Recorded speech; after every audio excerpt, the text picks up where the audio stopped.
Welcome to the GreenPilled.network podcast. If you're just joining us, we are building a coordination, a network society of thousands of hackers, dreamers, and doers focused on using crypto to bring positive-sum digital systems to the world.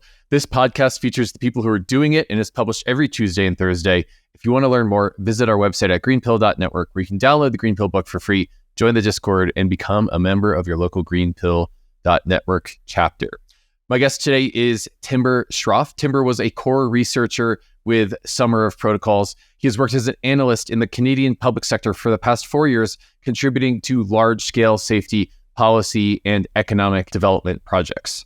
So basically, this is one of the 4 episodes that we are doing on the Summer of Protocols. If you've been listening to the GreenPilled.network podcast for a little while, you may remember the episode that we did with Venkatesh Rao, Summer of Protocols with Venkatesh Rao, which is an episode that talks about what if we were to take a protocol-centric worldview to history. So as opposed to an agent-centric or institution-centric view of history, what if we looked at protocols? Protocols that help us coordinate, like handshakes or eye contact, all the way up to TCP/IP. These are ways that we scale human coordination with protocols. When you understand the balance of others' behavior through protocols, then you're able to understand how to interact in a social system. And so the Summer of Protocols is a program that Venkatesh Rao did with a handful of researchers and sponsored by the Ethereum Foundation, which studies protocols. What if we studied protocols as a way of understanding history and applied those lessons to the Ethereum protocol as a means of scaling humanity's ability to interact with each other? So quite an interesting nerd space. And once you understand protocols as a mechanism for human coordination, then you kind of can't unsee it. Within this episode, we talk about Timber's work in the Summer of Protocols. So Timber was a researcher in the Summer of Protocols with Tim Baiko and with Venkatesh Rao. And Timber was studying safety protocols. So basically safety protocols, like if you're a coal miner or if you are cutting trees, or if you're on a boat working in a sort of blue collar job, what are the ways in which we can create a feedback loop that prevents accidents and helps workers become more safe? And then also the long tail things like the health risks that come with working in industry. And what are the ways in which we can build protocols around workplace safety? And, hopefully the end result is having more productive economies that are also healthier for workers. People can earn through their vocation without risking their health and without risking their safety.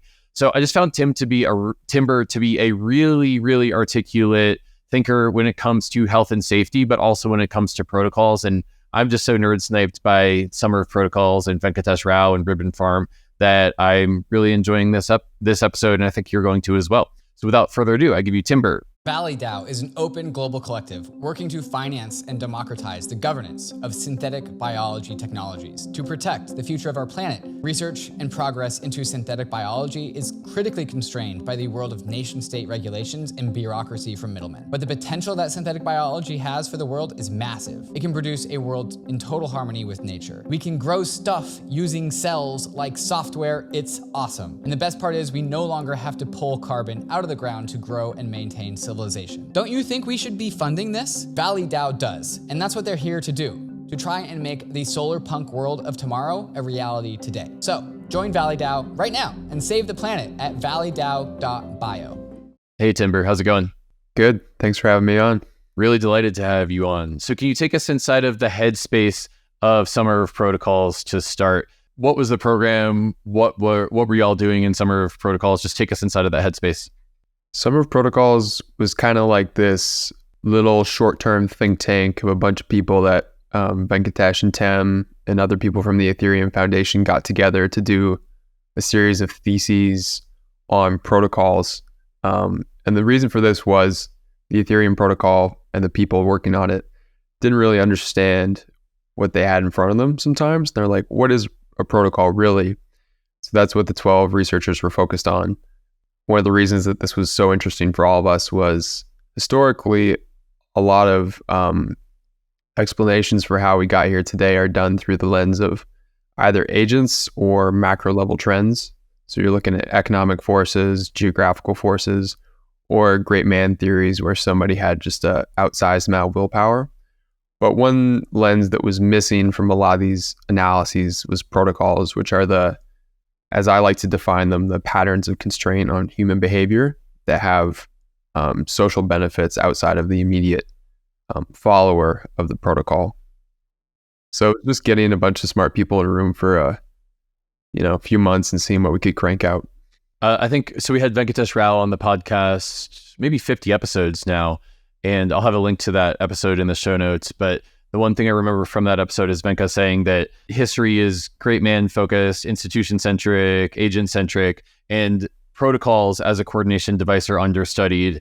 And if we think about just the handshake, like something as simple as a handshake as a protocol, it took us from being zero sum with each other to actually having more positive sum engagements with each other. Because when my hand is outreached in front of me, you can tell that I don't have a weapon, that I intend to coordinate instead of defect.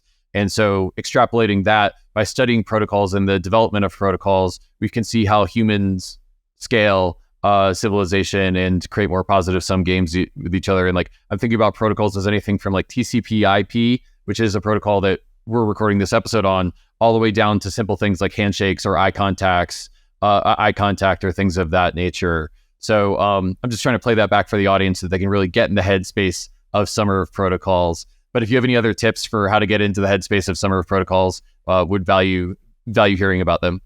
That was one of the first things that we had to do as researchers in Summer of Protocols, was take the first couple weeks to be really get in the protocol first mindset. Be like, what is a protocol? What isn't a protocol? When you first hear the word, you're kind of like, oh, this can describe many things. It's almost a synonym for process, for procedure, for all sorts of other words like that. There's small p protocols, big P protocols. So you've got things like the handshake that you talked about. And even at a smaller level, human beings, which descended from apes, when we meet each other and we give each other a head nod, nodding our chins up, exposing our jugular veins. It's a very like biologically rooted protocol between chimps that's done. And then you've got big, huge scale international protocols like the Kyoto Protocol or the Montreal Protocol, where nation states have agreed to limit their behaviors in order to benefit the whole international community. So I guess one way to really get in the space of thinking about protocols is I'm an actor in space, and I've got a very, very wide range of options. What are the things limiting the scope of my options in a way that benefits me and benefits those around me? So it's this big trade-off between individual freedom, constraining the scope of your actions in a way that's going to benefit you and others. So what are the rules that you have to follow on a day-to-day basis?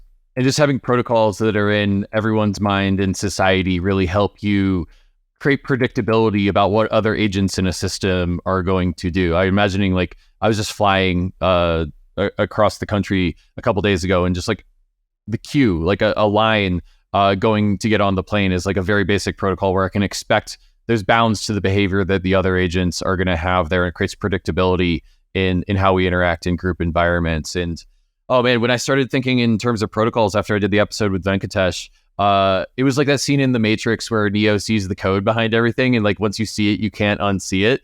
And so I invite the audience to go into the headspace of a protocol-centric worldview as we enter this episode. So anything else to say about protocols or Summer of Protocols in general before we dive into your specific project, Timber? Yeah, I'll plug the Alfred North Whitehead quote again. I'm sure Venkatesh mentioned it in his episode, but society advances by increasing the number of actions it can perform without thinking about it. And that really applies to protocols, and what you said. It locks in a certain level of predictability for people to be creative on and build from there. I just found that to be such a profound quote when I first heard it. Humanity scales by increasing the number of simultaneous operations it can have without introducing conflict into the group. But I'm paraphrasing the quote here, but it really for me, it really for me helped me understand what Ethereum and a protocol-based internet future could do to scale humanity. There was a lot of context that gave me. And so it's with that perspective that I would love to dive into your specific project for Summer of Protocols. Can you tell me what that was, why it's important to you, and where you've been researching this summer? So my project was focused on workplace safety protocols. The reason I got into that was I was working for the Canadian public sector on a large-scale safety project. I worked on it for 2 years, and it turned out to be far more difficult than I thought it was going to be, because of the conflicting interests between trying to collect data and then trying to make really usable processes. And so there's this inherent tension in protocols that they have to navigate between different actors who might have conflicting interests. And I thought that was a very interesting aspect of protocols. I saw the application posted on Ribbon Farm, and I threw my name in the hat. One thing led to another. And then I started working on this essay, which is called Safe New World. It looks at the coal mining industry and how it's become so much safer over time. So since about 1900, the number of incidents has gone down by 97%, and the amount of coal that's been produced has grown ever more since 1900. It peaked in the mid-1900s. So as production was going up, safety was going up. So you didn't see this linkage between productivity and incidents, which was very interesting to me. One thing that did eventually happen, though, was that less people were getting hurt on the job and more people were suffering from disease.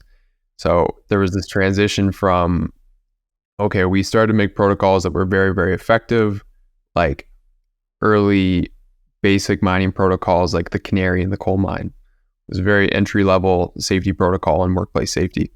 Somebody would take a bird into the mine. If the bird died, then they'd be like, okay, we need to leave. Eventually, this was hard-coded into the environment using atmospheric monitoring systems. So you would get an alert on your phone, your device that said, okay, there's a certain level of particulate in the air. We should probably leave the mine, which is a lot safer and more effective than using a bird. So all of those low-hanging fruits eventually got solved in the coal mining industry, and it's become very, very safe today.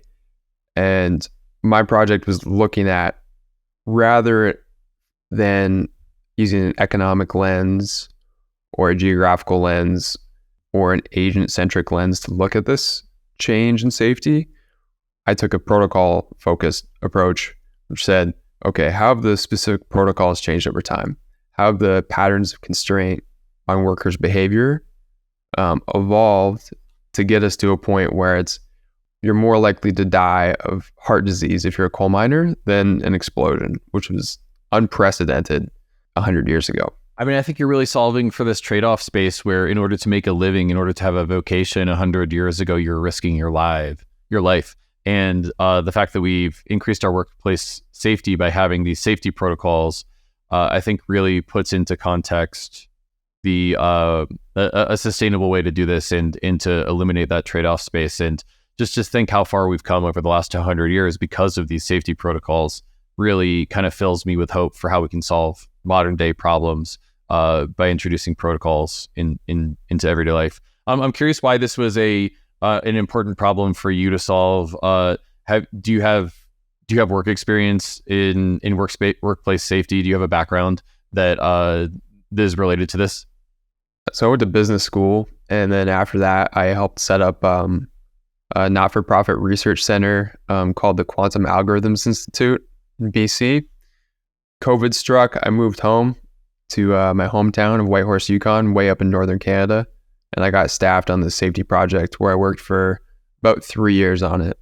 And I got to work with a whole bunch of health and safety people.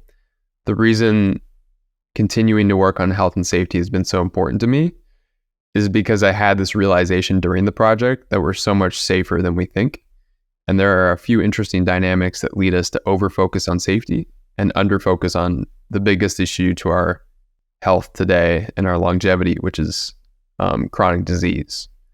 So the International Labor Organization and the World Health Organization released a report a few years ago, and it found that the vast majority of work-related deaths were from chronic obstructive pulmonary disease, stroke, and ischemic heart disease. And it wasn't from things like car accidents or forklifts or explosions. Those things do still happen, but they're far less common than they used to be, and they've been displaced by these modern risks. I guess the trade-off space that comes to mind for me is that you have like the capitalist, the person that's trying to extract the coal or extract the timber.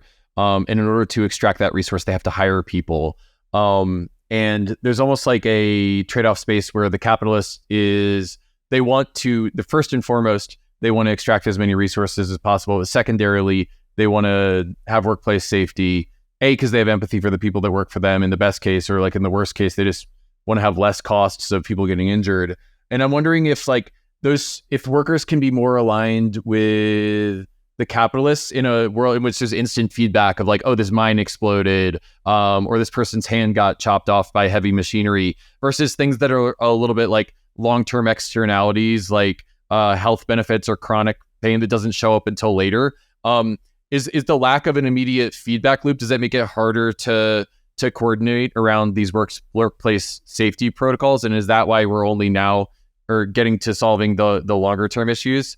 Am I articulating this in a way that makes sense to you? Just the feedback loop, I think, is what's interesting to me here. Yeah, totally. And that's really at the heart of the issue, is the feedback loops with health risks are so much longer than they are with safety risks. When you have a pet rattlesnake, you know that it's dangerous. And you know if you start cuddling with it and it bites you, exactly what the problem was. When it comes to health risks, we didn't really know why people were dying as dock workers, but it turned out that the insulation on boats was made from asbestos. And it took a long time for that feedback loop to get closed, for a mechanism to be established, for us to understand that it was actually this material causing long-term cancer of the lungs. The same thing goes for other things like heart disease, diabetes, stroke. But now the technologies have been built that we can close those feedback loops. So technologies such as continuous glucose monitors are a great example. If somebody is pre-diabetic or diabetic, they can almost create an artificial sense of anxiety by seeing their blood glucose spike on the app beyond a safe level. And it's not that the level is unsafe in the near term, but as if you continually spike your glucose above the recommended levels, you'll eventually develop insulin resistance, and then that will reduce your longevity.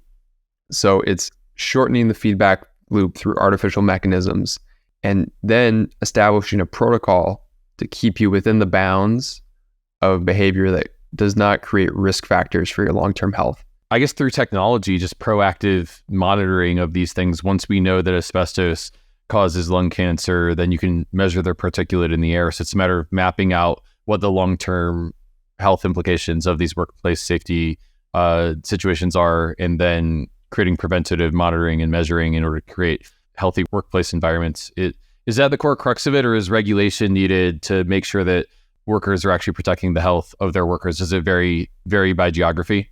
Well, it varies along a lot of axes. It varies by geography. So if you're working in a country without as much economic development as, say, Germany, you're more at risk of falling into this tough trade-off between efficiency and thoroughness, which in the safety world is expressed as safety versus productivity. So you're going to be basically forced to be more productive and less safe to meet your short-term needs.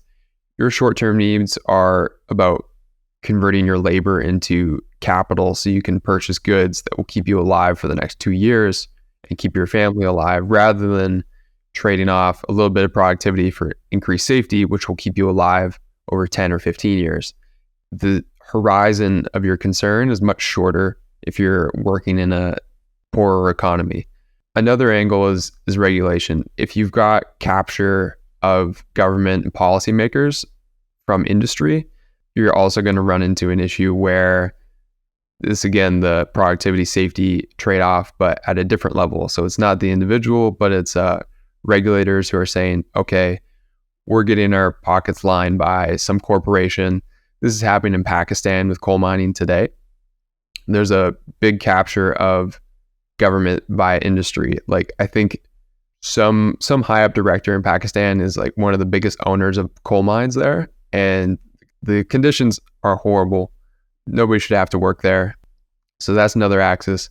But even in North America and Europe in the late 1800s, the early 1900s, there are changes that need to happen on the behavior of workers themselves to line themselves up with their own interests in the long term.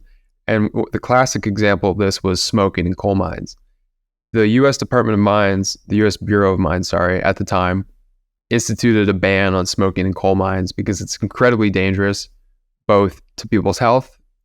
Smoking leads to chronic obstructive pulmonary disorder, but it's going to blow up the mine and it could kill hundreds of people. And what happened was the Bureau issued this ban and coal miners protested against the ban. It was actually the miners who did not want to follow this protocol, and it was the regulator who was way ahead of the curve here for a couple of reasons. There was a leftover sense of entrepreneurship in coal miners in the US. They used to get paid on a piece scale, so depending on how much they produce, they would get paid more. That was obstructive to them. Smoking cigarettes increases productivity, decreases safety. And then also, people just didn't understand that their behaviors were affecting the well-being of other people. That was something new. So now today we all understand that secondhand smoke, a lot of the things that we do affect other people. But in the early 1900s, people didn't really get that, especially in the US coal mining industry. It was very individualistic. And that's something that we need to focus on today, again, with health protocols. It's like our behavior does affect the people around us. And that's A, through habits that we share, and B, through, in Canada, we have socialized health insurance. If you buy a health insurance policy and you're healthier than the next person, you're subsidizing the risks that they take. We're all very interconnected today.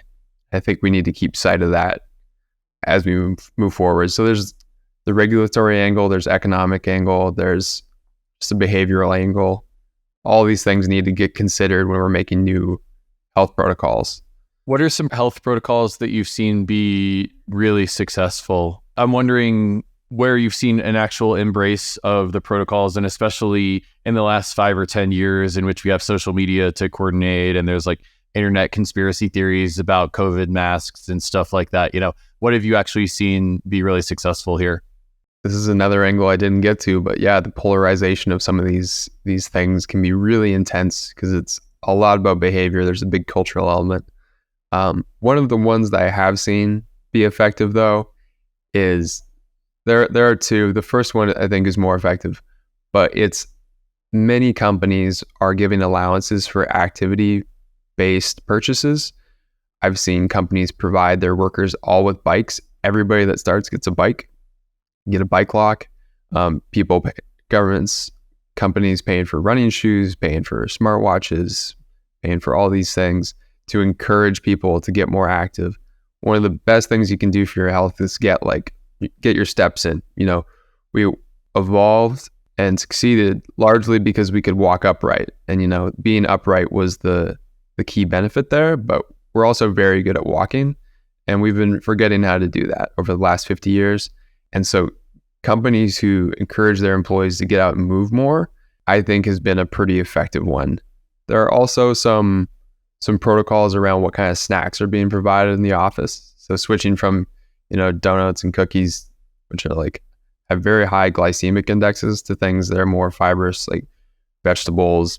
There's a company in Vancouver, BC that does a subscription service. So fresh vegetables and fruit get delivered to your office every week.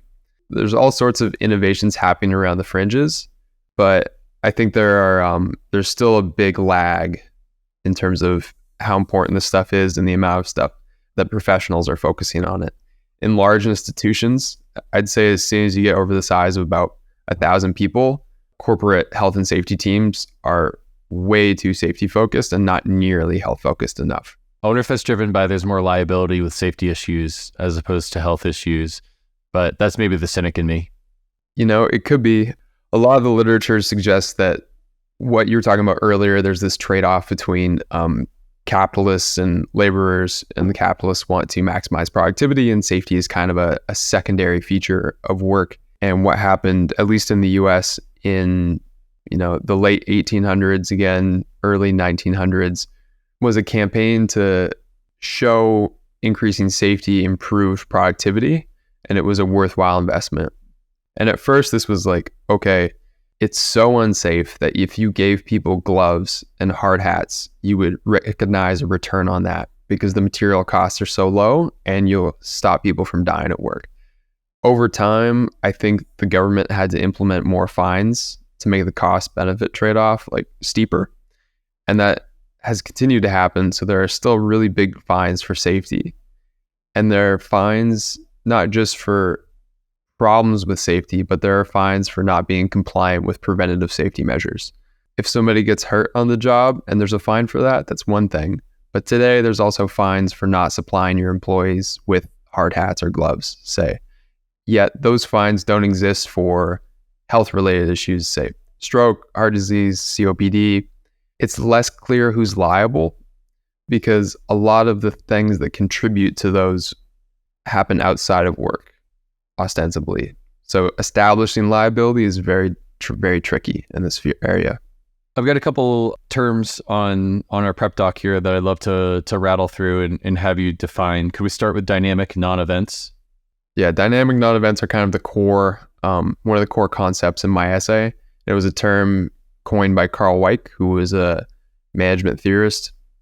A dynamic non-event is the thing that continuously doesn't happen. So safety is a dynamic non-event.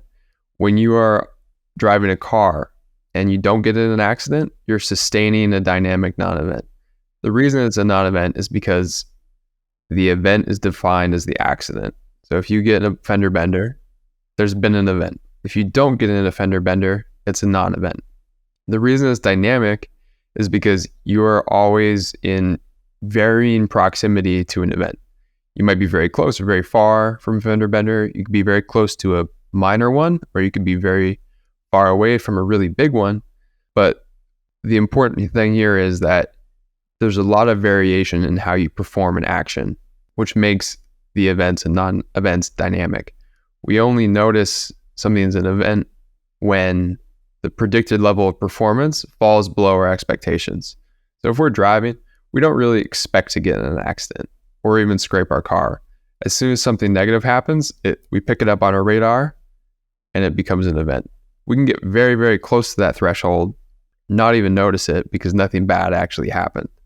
And so this is where Alfred North Whitehead's quote comes back in, which is safety protocols, the better they are, the more operations that we can do, the more risks we can manage, the more dynamic non-events we can scale and sustain without thinking about it. The better our protocols are, the more dynamic non-events we can keep around us without thinking about it. Just going through my workday and thinking about all the dynamic non-events that I've been having as you've defined it. Yeah, it's you can get carried away with it because I think mathematically there are infinitely more non-events than events, but realistically speaking, I guess the moral of the story with the dynamic non-event is to try to count how many times things go well, not just how many times things go poorly. Okay, I'm going to keep on moving down the definition list here. Can you tell us about the case of Wormhole Bear? And I think that will pertain to the social benefits of following a protocol. Yes. So the Wormhole Bear is a thought experiment that I've been in real life. I grew up in the wilderness in Canada, and one of the most protocolized things in the northern wilderness of Canada is camping and hiking and dealing with bears, because they're kind of scary. And one invention that was made was the bear canister, which is this big blue barrel, and it snaps shut. Pretty much impossible for a bear to get into it. The protocol for campers is you get a blue barrel, a bear canister, you take it out in the woods with you, and you put all your food in it. When you're camping, you shut it. And the reason for this is so the bear doesn't come to your campsite. First of all, it hides the scent of the food, so you're keeping yourself safe from a bear encounter immediately. The second reason you do it is so that the bear doesn't get into your food and eat it. Because once a bear gets a taste of human food, they're much more likely to associate the presence of humans with the presence of like Oreos or Doritos, which is great. So if a bear gets into your food, they become a greater risk for other campers. And you might be disconnected from them in space and time, which is why it's the Wormhole Bear, because they will become a hazard at a different point and place in time to somebody who you might not even know. And then the third beneficiary of the protocol of the bear canister is the bear itself, because the way that problem bears are dealt with once they've gotten into food and become a continuous issue for campers is they're usually put down. So there's this purely selfish angle of putting your stuff in a bear canister that lends itself to a social benefit to other campers and the hazard itself, which is the bear. And you're helping out people that you're disconnected with completely in space and time. This bear could walk 100 kilometers in 10 years and attack somebody if you didn't use a bear canister today. And I think that's this lens to look at designing protocols. You're like, okay, how do I constrain my behavior in a way that doesn't benefit just me, but benefits as many other people as possible from a specific hazard? So if you're worried about bears, you're like, okay, on the one hand, I could just put my food really far away from my tent. I'm going to be safe in the near term. And if I'm not worried about other people, this is a perfectly optimal solution. But a protocol-centric thinker would think, okay, I have an opportunity here to benefit other people through my constrained actions today. So you'd choose something that the bear could not get into and is also a solution that's easy to replicate for other people. It's very intuitive how to use a bear canister. So that's kind of the Wormhole Bear. It's sort of interesting to think about how many of these protocols are network-based instead of just looking at individual agents and thinking of it as a single-player game. It's a giant multiplayer, massively multiplayer game, and the externalities of one agent making a decision on the rest of the network can be quite profound. Yeah, they really can. And the whole protocol studies field that's emerging today, it kind of rings in a similar tone to conversations in the mid-1900s about libertarianism and liberalism and the trade-off between people's freedoms and public safety. There is a compromise between everybody being as free as possible and everybody being as safe as possible. We can have both. It just requires us being very, very creative in our solutions and thinking of this like long-term infinite multiplayer game and not just one-off exchanges where you're trying to better one-up people. Yeah, the trade-off space between individualism and collectivism with respect to what protocols optimize for, I think, is really quite profound. I think you called it libertarianism and liberalism, and that trade-off space is I think an important one. And I'd be curious to see how we navigate those trade-offs in the future. The next one on my list is, I'm wondering if you could talk about rising expectations of safety over time. And I don't know if this bleeds into rising expectations of public goods in general over time as well. The rising expectation of safety is something that has haunted the industry since returns on safety diminished steeply in the 80s. We became very safe, and since then it's become more and more expensive to improve safety. The amount of effort that goes into making work safe today is greater than ever has been, and there are fewer and fewer benefits. But what happens is, because the dynamic non-event is so big, the dynamic non-event space is so big now, and we don't see it, that when something does happen, it makes for really, really good news. When a worker gets hurt on the job, it is sensational on media today. Everybody sees it, and we're led to believe, not through malicious intent, it's on the news all the time, because when it does happen, it's good news. So we're led to believe that these things happen far more often than they do, with far greater consequences than they actually do. One of the finest examples is not quite workplace safety related, but the relative likelihood of botulism, which is a bacteria that melts your brain, and getting hit by lightning. There was a big poll done of Americans asking what's more likely, to die of inflammatory botulism or to get struck by lightning. And about 95% of people said that's more likely that you will eat a botulism and die, when in reality, you're 36 more times more likely to get hit by lightning. So there's this unfortunate dynamic in safety where the safer things get, the less safe they seem, because events become such good news. So there's this rising expectation of, okay, this event that happened is completely unacceptable, but it's because we don't keep tabs on the dynamic non-event and see the scale that's become. And I would say this is a problem with public goods in general. We've got such good access to things like food, electricity, shelter, water, the basic needs, that when we don't have access to it, it's such a catastrophic event mentally. And we need to figure out a way to, practice gratitude, but also be realistic. Like, we're trying to not have the power go out, but when it does go out, it's not the end of the world. Well, it also, the other thing that this brings up for me a little bit is the feedback loops that happen when something bad happens. And there's some feedback loops that are just like really boring and mundane, things like traffic accidents or heart disease. But then there's certain ones that are sensational, like a school shooting or 9/11, the terrorist event. And some of them evoke more emotional, visceral reactions that put us in the emotive space. And some of them are more quiet and mundane. And it feels like there's like a processing feedback loop there with respect to how a nation or a political economy responds to the events there. I don't know if there's anything there for you, but that's what comes up in my mind as we're speaking about it. George Orwell had a term called catastrophic gradualism, and things only get better when something really, really bad happens.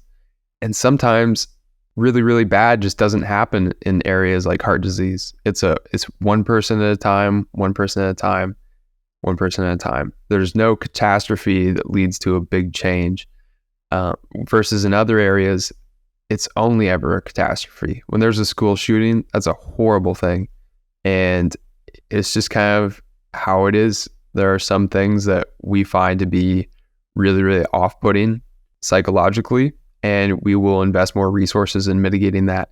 Even if you look at the data and you say, all right, millions more people die from heart disease every year than in school shootings.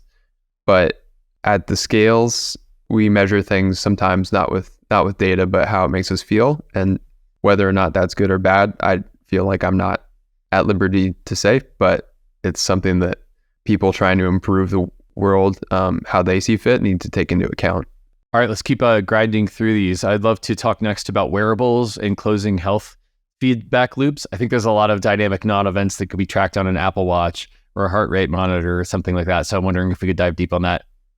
Yeah, I'm kind of obsessed with the idea of wearables right now. And one thing I want to work on in the future is trying to close these feedback loops for everybody. And if we could get everybody equipped with a sufficiently open source version of the Apple Watch, Fitbit, whatever, I think closing these feedback loops would have an immense ROI on public health spending. Part of that is just tracking the dynamic non-events, and trying to increase the number of dynamic non-events that we don't have to think about as individuals. So it's like, how can we use wearables to nudge ourselves into better behavior for our long-term health, the long-term health of our loved ones, of our kids, etc. For me, wearables are the tool that wasn't around 20 years ago that is around today at a price where it could be implemented broadly at huge returns on investment from the perspective of public health leaders. It's a very interesting tool because right now, wearables are used by the fitness geeks and those that want to be active and those that have the allowance from their company to buy an Apple Watch, or they're just wearing it because it looks cool, but it is a tremendous technology for closing those feedback loops that we talked about. And the better that we can make those feedback loops and the better we can make the associated nudges, the quicker we're going to solve this problem. But one thing I do see an issue with wearables that I've talked to a few people about is like the user interface and the data and how that's captured and shared isn't very protocolized right now. You've got like little fiefdoms, these companies that are trying to design full stack solutions from the monitor to the nudge, let's say, versus what might be a better thing for the US government to do is say, okay, we're going to invest heavily in making an open source standard for the monitor so that everybody has access to the data as they see fit. and let the industry compete on the user interface and the nudge. So it's like, okay, we're going to reduce the cost of technology greatly and allow innovation to happen at a level of the stack that's very accessible and cheap and easy to scale, which I think is missing, and I think I would love to see. It's really cool. I mean, it's one of the areas where technology can really help solve this problem. And the more data we have, the more we can understand the dynamic non-events by just the power of data warehousing and AI and correlation and all that kind of stuff. So it seems really exciting to me. And in terms of where like crypto and network protocols come into this, is one of the big concerns with wearables, rightly so, is we don't want to create a nightmarish big brother situation where everybody's got their health data online and there's some big hack. So setting up the software in a way that people get access to their own data, can share it with public health authorities if they wish to help with population level insights, but don't have to. That's probably one of the biggest hurdles to getting wearables used broadly that will benefit both individuals and populations, is bridging the gap between individual privacy and population level insights, which is exactly the problem that I couldn't solve with safety reporting that I worked on for 3 years. Super, super tricky, and I'm still working on it. Yeah. For me, this is where it connects to Web3 a little bit. Decentralization and privacy preserving technology and not having central intermediaries are core values in Web3. And so hopefully IPFS and Filecoin and ZK proofs and stuff like that will actually solve this trade-off space for people like you in the future. Yeah, I hope so. That'd be great. All right, call to the builders out there. Let's solve this. All right, I got a couple more definitions or prompts for you. Tell me about the end of history / governance endgames. And this is another thing that I see crypto coming into play. So my current project right now, I'm going through all of like the end of history literature that I can find. And this concept of the end of history has come up a few times in literature, but most recently and most well known is Francis Fukuyama, who wrote The End of History and The Last Man. And his theory was that liberal democracy is this kind of tool that doesn't have a better alternative. And slowly over the course of the 20th and 21st century, we've seen most of the governments around the world convert to a liberal democracy. So you've got this governance endgame happening now, where there's a convergence on a certain pattern, which is liberal democracy. So voting at the municipal, the state, and the federal level. The way that these democracies interact with each other is different than the way that empires did back in the day. There's a lot more commerce and a lot less war. And so for me, and it's something that I think you've mentioned earlier, is how can we hard code liberal democratic processes like voting and elections onto Web3 or protocols so that countries that want to switch over to liberal democracy can, and how do we make the current versions of liberal democracy in well-established places lower cost and friendlier to citizens? These are both questions I'd like to see answered. And the end of history dynamic, I think it's tough for people to deal with, to think like, oh, like, is this all we have now? Like, is there going to be a big change in the future? I think we constantly get fed that in the media. We're like expecting the next big technological revolution, but the whole end of history thing is, if there isn't a big new innovation in the world of atoms, and we're just working in the world of bits now to innovate, what does it look like? Like, are we solving for this governance endgame? And I think it's an interesting question that probably a lot of people that are in this coordination network are working on and solving. So we'd love to talk with anybody about that. Mm-hmm. Yeah, well, I think this is another area where it intersects with Web3 for moving from atoms to bits. And Web3 allows us to have immutability and actual reliable governance in the Web3 sphere. It feels like there's an intersection here. So, if anyone that's listening is interested in getting in touch, we have a link to your website, timberschroff.com, and they can get in touch with you there if they're interested in helping out. Did I say your last name correctly? Yeah, you got it right. All right, the last one I've got here is Rigidity Trauma. So can you tell us about that? Yeah, rigidity trauma was actually this term that got coined during Summer of Protocols. And it was when somebody's trying to change something, and it turns out that all of the surrounding infrastructure, so either like real world architecture, the norms that exist, the laws that are present, all of these things are so ossified and rigid that you can't really change anything other than your mindset to the problem.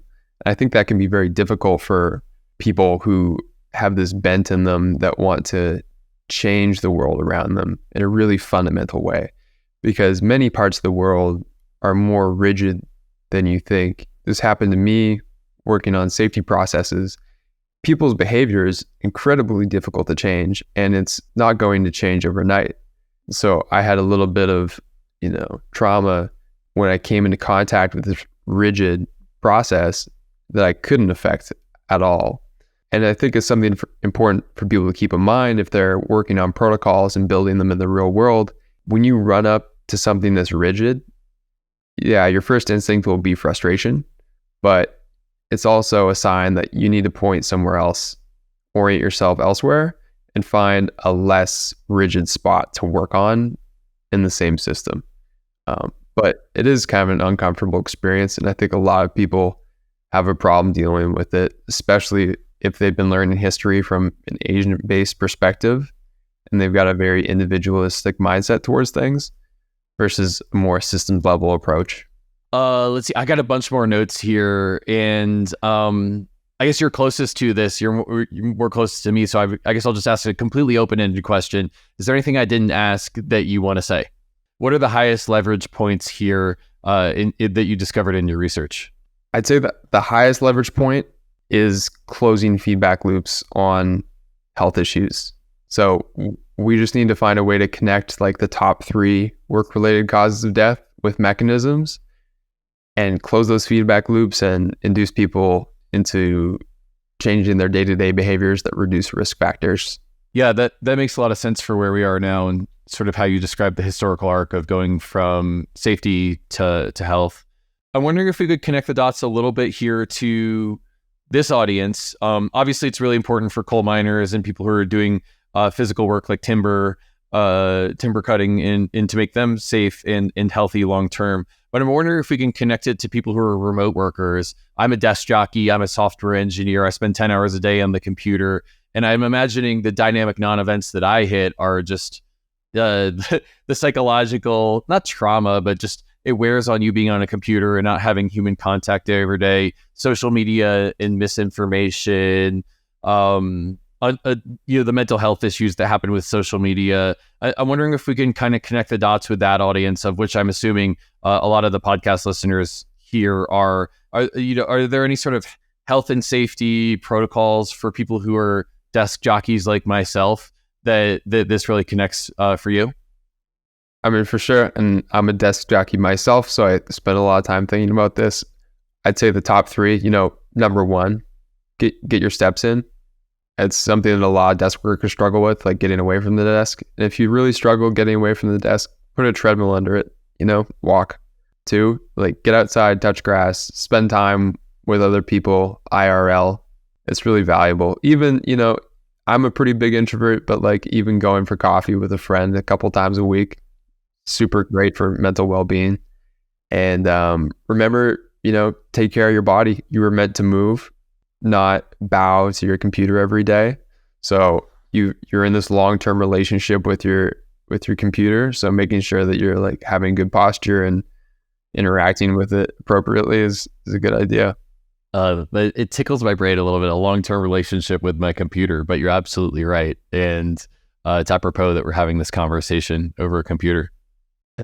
Yeah, really is.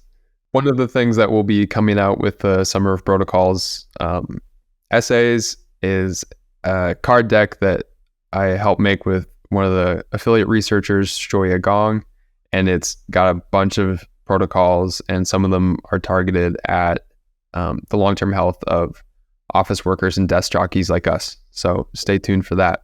Well, we'll have a link to all of these resources in the show notes, and I hope that the audience is enjoying the series of episodes on Summer of Protocols. It's certainly blown my mind to hear about this and to work with Benka on it. So it's been a pleasure covering it.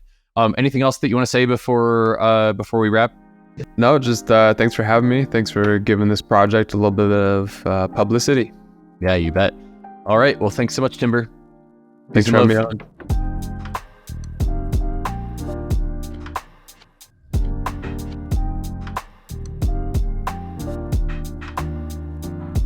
All right, we just heard from Timber. I'm really excited to talk to them because I think the intersection of health and safety and protocols is a really important design space if we're going to build a more protopian, pro-social Web3 environment.